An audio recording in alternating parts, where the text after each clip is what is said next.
It is not the intention of the Myanmar government to apportion blame or to abnegate responsibility. We are currently sheltering over 800,000 forcibly displaced Rohingya from Myanmar. ये Rohingya refugee नहीं हैं, इस सच्चाई को हमें समझना चाहिए। Refugee status प्राप्त करने के लिए एक प्रोसेस होता है और इनमें से किसी ने उस प्रोसीजर को अपनाया नहीं है, उस प्रोसीजर का पालन नहीं किया है। Some came in leaking boats. Some swam the swirling rain-fed waters of the delta. Others gathered in their thousands on the far shore. Those who could navigated the choppy seas.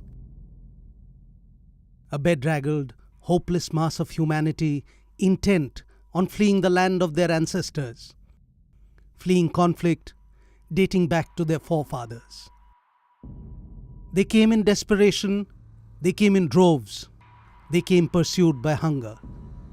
They came separated from their families, they came in the company of death. As villages in Rakhine burned and the Rohingyas fled, the world could not but take notice of what was happening.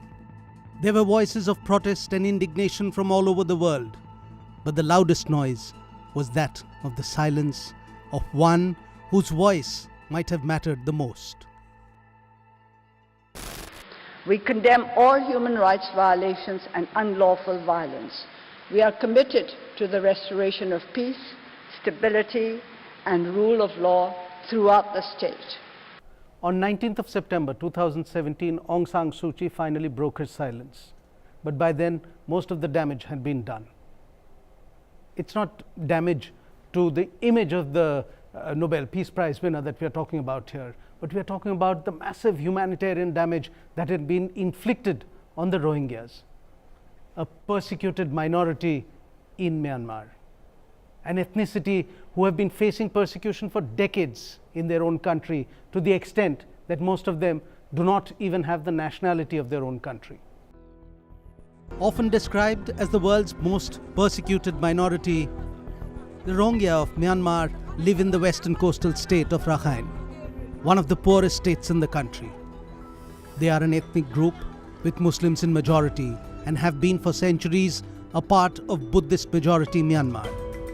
However, theirs is a history of being ostracized in their own homeland. The Rohingya population is not considered one of the 135 official ethnic groups in Myanmar, and since 1982 has even been denied citizenship. For years now, theirs is a piteous tale of torture, persecution, rape, and murders. You know, the Rohingyas originally many of them have been there for centuries. So for them to say they are not Burmese or they are foreigners is not entirely correct. In the Buddhist world, there is a growingly strong anti-Muslim sentiment, an anti-Islamic sentiment. It's not just Myanmar. You see the undercurrents in China, in the Xinjiang province.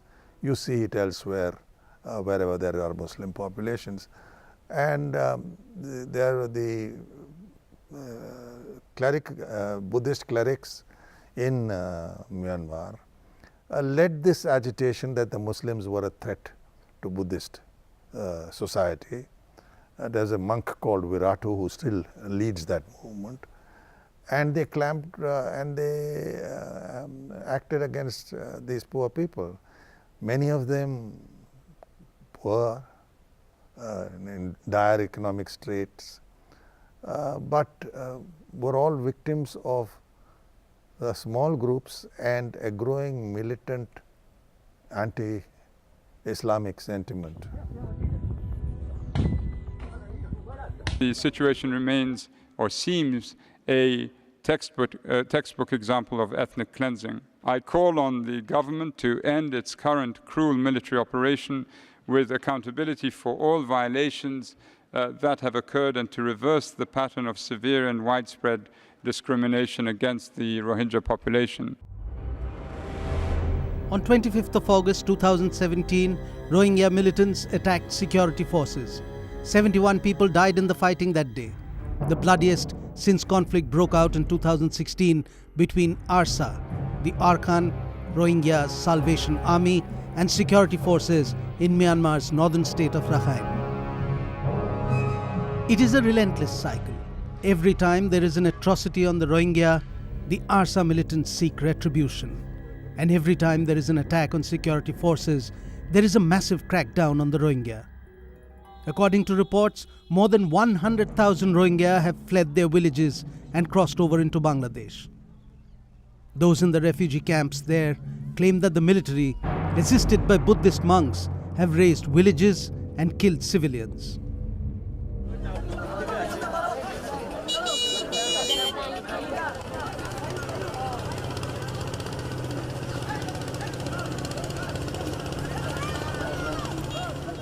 অশান্তি লাগে আর বর্মারে শাক গুরি নাচ গুরি বেলায় ধ্বংস গুরি বেলায় আর থনে হেডা আজাকে নমিতো আর Fanon গিগে শাক গুরি এন্দিল গরম মাঝে ফুয়াই শানিছি মরিজার কই বেরা মরি কেও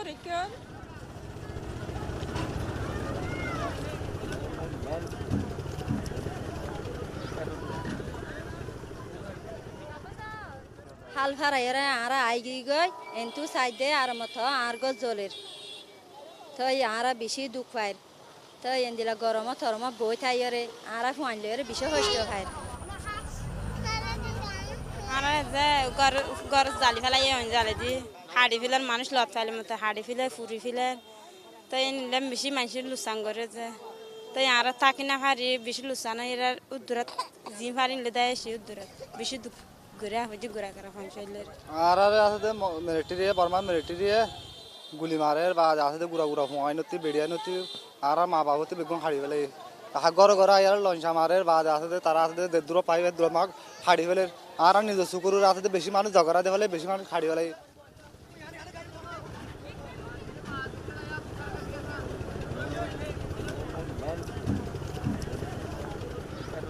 বর্মা তো মগে জ্বালা দেয় না লাগি গড় ফুরাতে ফেলে আর বাবা আমার মরি গিয়ে তারপর আর এর এত গিয়া করে নি বার করে নি মাঝে হাঁস মাঝে আর কই কি নাম দিয়েছো কেন শেখ হাসিনা নাম রেখে বাংলাদেশে তো এই দিত না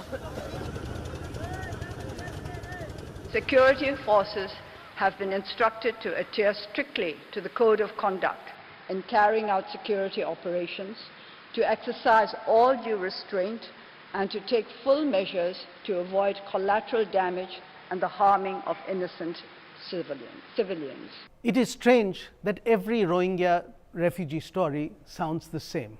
They all talk about the fact that it was the Myanmar army which burned down their villages and drove them out. They were led to flee across the international border into Bangladesh. Now, which country allows its population to flee? But even more strange was the silence of Aung San Suu Kyi. And that silence seemed like an abetment of genocide. Daw Suu Kyi, as she is known, is the perfect blend of Western liberal views with Eastern sensibilities. Oxford educated, highly intelligent, articulate and photogenic, she has always been a favorite of the international media. The frail-looking yet resolute and iron-willed lady who could take on the stocky army generals of the Burmese junta. Her loyalty to the people of Burma, her stance on democracy, and her solidarity with those imprisoned for demanding democracy earned her the respect of Burma and the world. Hers was the cause for democracy in the East. And she was and is the shining symbol of man's inherent, indelible right to be free and to live without persecution. These clashes resulted in loss of lives, injuries, burning of villages, and the displacement of peoples in the affected areas. Many Muslims fled to Bangladesh. Since then, the government has been making every effort to restore peace and stability and to promote harmony between the Muslim and Rakhine communities.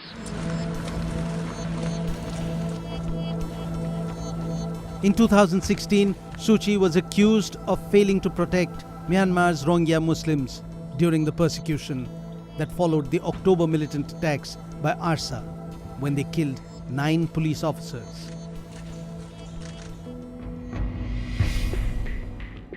On 4th of September 2017, Yanghee Lee, the UN Special Rapporteur on Human Rights in Myanmar, criticized Suu Kyi's response to the really grave situation in Rakhine, saying, "The de facto leader needs to step in. This is what we would expect from any government to protect everybody within their own jurisdiction." The global outrage flooded the internet, from Malala Yousafzai to Suu Kyi's old friend Archbishop Desmond Tutu. The criticism grew and people raged. It's all very well for these countries all to scream and demand action, and I notice the UN Human Rights Commissioner is rather more loquacious than he should be. That is the way out. Coming to the 45,000 who are in India, I think we should look back on our refugee policy. What have we done? You got 11 million refugees from Bangladesh. You said, when conditions are right, you go back. We joined the Mukti Bahini, liberated Bangladesh from Pakistan, and we sent 11 million back. The same thing with regard to the Tamils from northern Sri Lanka and eastern Sri Lanka. As long as the ethnic conflict was on, they stayed on in Tamil Nadu, but they've moved back largely. So the policy has always been to move them back when conditions exist. Now, if you say we're going to send them back where? To whom? Will Myanmar agree? Can you send them back without Myanmar's permission? So, and cooperation. So this is futile. So instead, what we should be looking at is a larger framework in which Myanmar is drawn into talks under pressure to take them back and follow it up with economic assistance.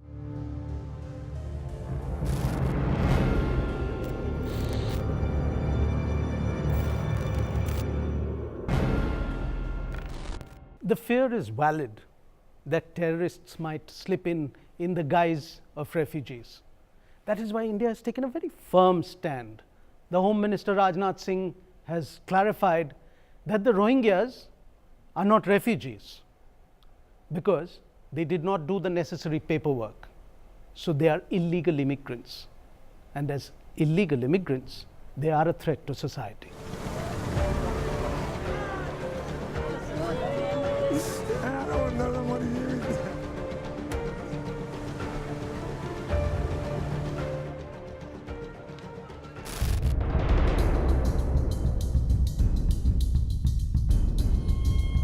Myanmar's persecuted Rohingya Muslims, left with no land and no country.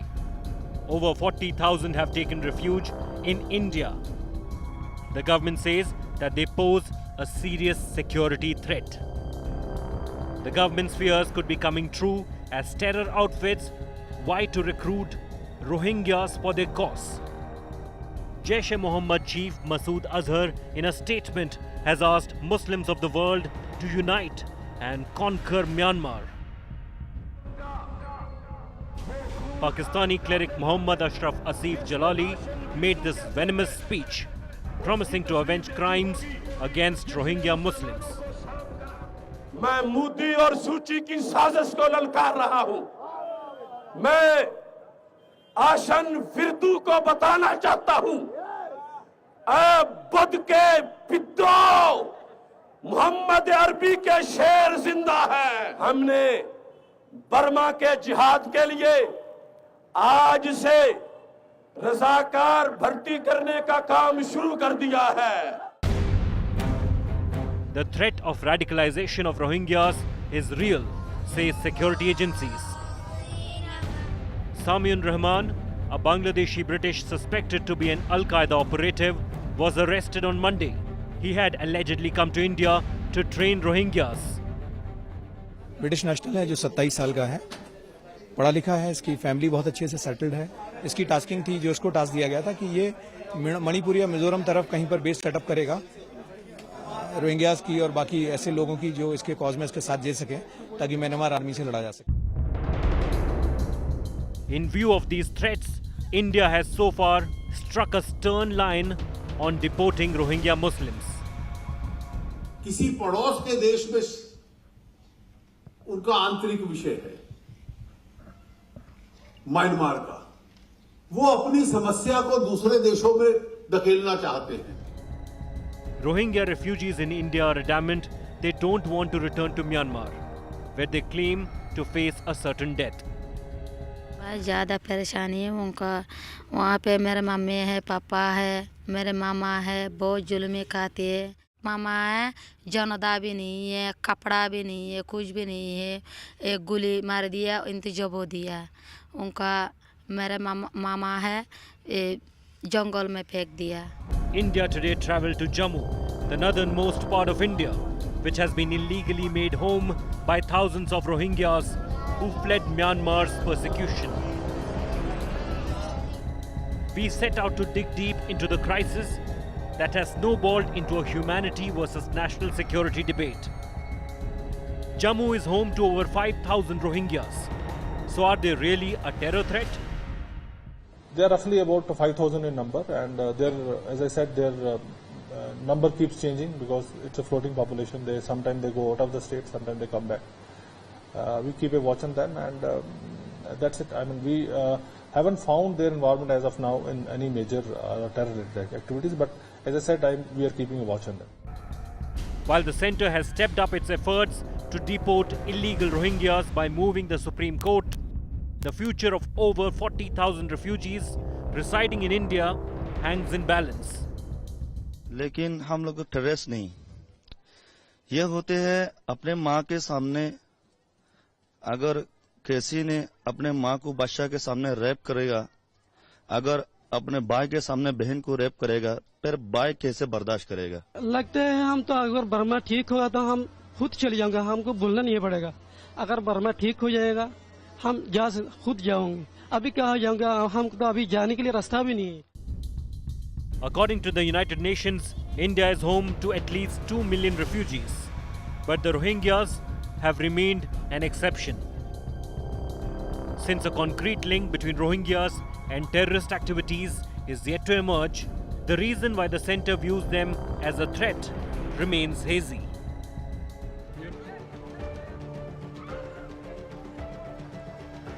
After Home Minister Rajnath Singh's statement that Rohingyas are illegal immigrants, former Chief Justice and current Chairman of the National Human Rights Commission, H.L. Datu, has said that the National Human Rights Commission will provide aid to the Rohingya community in India on humanitarian grounds. We look at this problem only as human beings. These human beings are being tortured, and then by the other country, they have come to my country. And then we can't ask those people to get out and then be prosecuted there. Rohingya समुदाय के illegal immigration का एक पक्ष national security से भी जुड़ा हुआ है। रोहिंग्या लोगों को भारत से डिपोर्ट करके भारत किसी इंटरनेशनल लॉ का भी उल्लंघन नहीं करेगा, क्योंकि वह 1951 के यूएन रिफ्यूजी कन्वेंशन का सिग्नेटरी भी नहीं है। Coming in the middle of protest against the deportation of Rohingyas, the opposition has used the chance to attack the centre. About 40,000 Rohingya Muslims who have rushed to India for savior and succor. And the government of India is denying them this. Rajnath Singh ji is making a statement to communalize this country on the question of Rohingya. I appeal not to communalize it. कोई भी है, सभी इंसान है और इंसानों के साथ इंसानों जैसा बर्ताव होना चाहिए और कोई भी समस्या का समाधान एक मानवीय तरीके से और मानवाधिकार तरीके से किया जाना चाहिए. The plea will now come for hearing in the Supreme Court on the 3rd of October. Will the centre's plea succeed, or will the opposition finally net a win?